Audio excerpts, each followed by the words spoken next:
So the new Comet C2023 A3 Tsuchinshan-ATLAS, and I'm not going to repeat that again, it's now going to be called the Comet.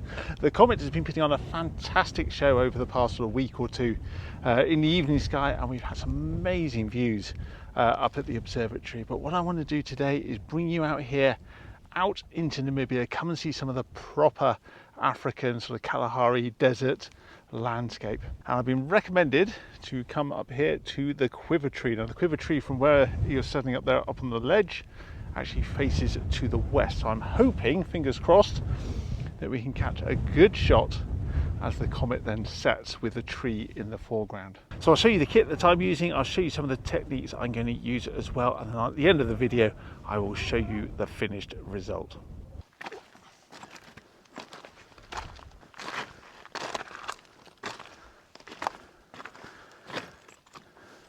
And so here she is, hopefully you can hear me over the wind. So the plan is to set up here and then look out across to the west, across to the sunset. So there's a few clouds over on the sort of southern horizon. Hopefully they shouldn't affect the western horizon. So we'll keep our fingers crossed for the clear skies. I can't believe having planned this hike, planned this trip out in the afternoon, that I picked the day which has a little bit of clouds on there. So let's get the camera kit all set up.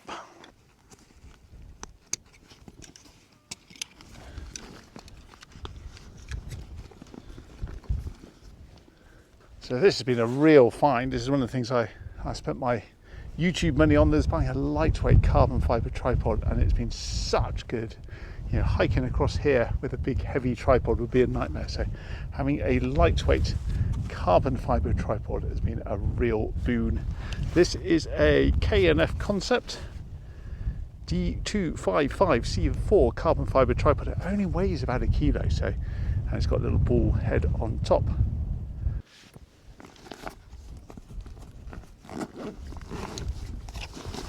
In here I have a soft padded camera case.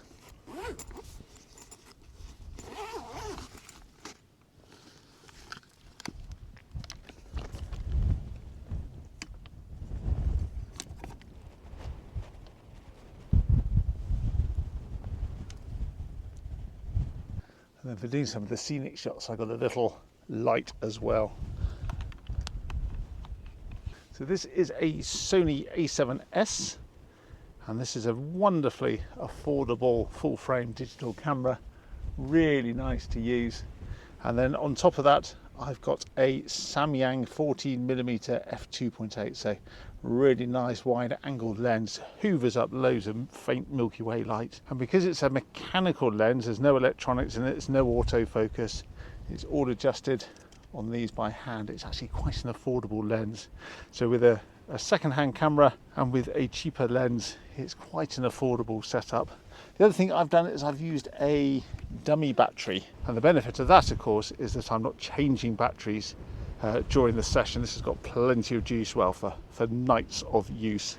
Intervalometer, I'm not too sure I'm going to need that, but I've got that anyway with its cable, and all the accessories are in this pouch.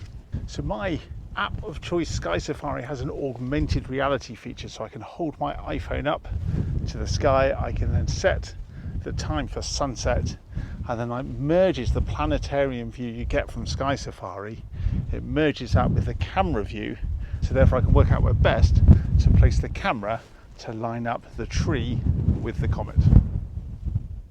So this is the shot I'm going for. I've got the tree in the right hand part of the frame, and then the comet should set over that sort of tabletop mountain.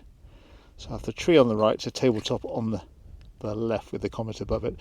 Only downside I have this spot is that the camera is on the only flat bit of ground, and this bush is the most spiky thing you have ever seen. But that does look quite nice, doesn't it, with that tree behind us. Now these trees here, interestingly, are called the quiver trees, and they're so named because the Bushmen, the original sort of inhabitants of the desert area, they're sort of Bushmen of the Kalahari, this is what they made their quivers of to hold their arrows in from the birch bark. And bearing in mind, it hasn't rained here since 2021, so that's 3 years ago was when it last rained, and they don't expect it to rain for a few more years yet. This tree is actually pretty tough to be out here. Now, one of the things the guide said when I was talking about coming out here, they said there's no need to fear about the predators. You know, they haven't seen a leopard here for several years, but would I please take a radio, a handheld radio? So I'm not too sure how much use a handheld radio is if there is a leopard out here. So if you do get to see this video, then you know I made it back okay. Right, so I've got everything set up now. I've lined up with the augmented reality from Sky Safari. So I've got the camera looking past the tree. Now what I'm going to plan to do is take a 30-second untracked, you know, we're not using any tracking, just a 30-second static shot of the Milky Way and the comet. I'm then going to lower the camera down, and then with the little lights, the little diffuser soft light, just light up the foreground, just take a gentle shot just to light up the tree and the rocks. And then I'm going to do a 10-second time delay, use the timer feature, and I'm going to move myself out here and stand next to the tree and try and get myself, the tree, the comet, the Milky Way, and this sort of rugged African landscape all in the same shot. And I've got everything set up. There's not really that much else to do. So I have brought my tea with me. So I am just going to chill out and look at this stunning view. I pinch myself all the time I'm here. It is so glorious. Surrounded by this landscape. Beautiful night sky, trips out into the desert. Absolutely glorious.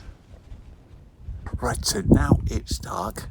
I've got the camera wherever it is behind me. So we're going to take the first shot. We're going to point the camera slightly up so we catch the Milky Way.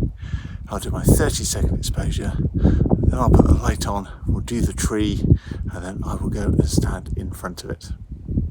So 30 seconds.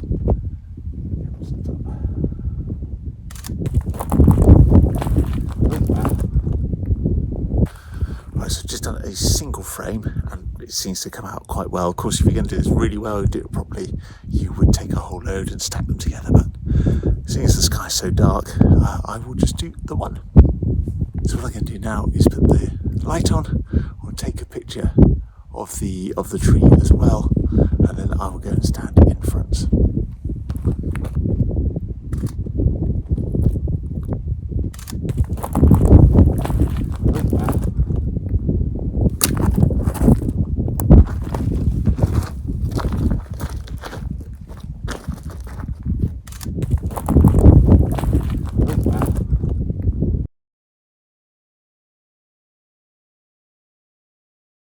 So good morning, I'm sitting in the observatory warm room. I probably should actually call it cool room now, because this is much cooler in here than it is outside under that African sun. So I have the pictures of the quiver tree here. So a few shots while I was setting up. I didn't get my horizon straight on the ball head. Shots of the Milky Way, the tree, and then shots where I came in, stood in front of the camera.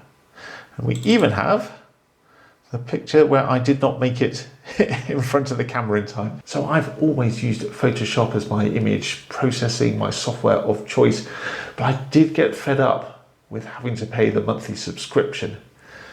So I've actually switched over a few months ago to Affinity. Now Affinity has pretty much all the same functionality. There's nothing in Affinity that I've missed, that it doesn't have, that Photoshop does. So if you do want to save yourself on the monthly subscription, I can recommend going to Affinity Photo. I've really enjoyed it. I've learnt my way around the software now, and to be honest with you, it does exactly what Photoshop does, but at a much more affordable price. So let me open this up with Affinity. So what I'm going to do with this is just make the Milky Way pop that little bit more. The way I like to do that is just by using the curves. So in Photoshop and in Affinity, this is Control M, and that brings up the curves command, or you can add in using the new adjustment layer. If you click on the picker, and again, Photoshop has the same functionality, I'll come up here and I'm just going to make the background sky just a little bit darker. And what I'm going to do is just make this bit a little bit brighter. It just makes it pop that little bit more. I'll bring that up a little bit more. There we go. Apply that. And what I'm also going to do As you can see here, there's a lot of red. So that's not from my flashlight, that's just from the dust in the atmosphere. And that's one of the issues shooting out here, is that when the wind picks up, all the dust gets blown up in the air. So you may not have to do this one, but I have to do this out here. So again, I'll use the picker tool, and you can do that in Photoshop. Go down here to a nice reddish patch and just ever so slightly tweak that down. You don't want to go too far, otherwise your color balance goes way off. So literally just a smidge, and we will then merge that in. And I will now call that Milky Way. And I will now call that Milky Way. Now, Affinity and Photoshop both have a panorama function where you can stitch images together. And the key point here is make sure you have enough overlap. So when you're doing these sort of shots, make sure you've got about a 30% overlap, 20, 30%, something like that. You've got to have plenty of overlap for the software to align the images. So we'll click on New Panorama. So we have our Milky Way, foreground of the tree, and we'll have that one as well. Stitch that together as a panorama. Now, one of the issues I have with, well, both Affinity and Photoshop is they don't let you choose your projection method. So you only get the projection method that Affinity has programmed inside you. Now, I'll show you another bit of software you can use. It's free, and that does give you more control of your stitching methodology. So we can OK that. And this is the clever bit. Even though we've got different exposures, different brightness, it smooths that all in together so you get a nicer view. Now the problem is, of course, you've got this huge bit of sort of wasted sky. You're losing a lot down here in the corners, and it's so frustrating because the data's there, but it's just the way that it's been stitched together. So we'll crop that. I crop to opaque, and then that gives us our images. Now, bearing in mind I was standing here next to that spiky bush, I'm now losing all my foreground, and I can't do anything about it. So if I apply that, that is the image. So if I minimize all this, I'm going to open up a free bit of software. This is Microsoft ICE, Microsoft Image Composite Editor, and it's free. I'll show you where you can download it, and it is a much more powerful, much better panorama tool.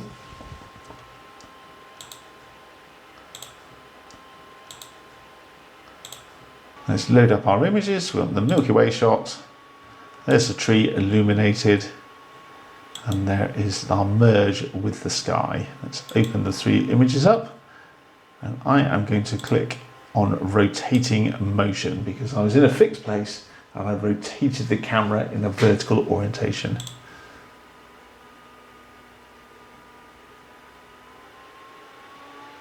Now you can then choose which method you want to use. But I think perspective seems to work quite well. Let's click on the crop mode, and if I just click auto crop, it then just goes to the bounds of the image. And then we can export that to disk. Oh, I don't want to, this as JPEG. I'll then export that as a TIFF image. So quiver tree panorama. So I think that image looks better than the one we have here because we've got a better boundary, we've got a better outline, and we've got that curve of the Milky Way. So that is why I recommend using Microsoft ICE. So let's open that up in Affinity, Quiver Tree Panorama. So what I'm going to do now is find the picture of me standing in front, which is that one there.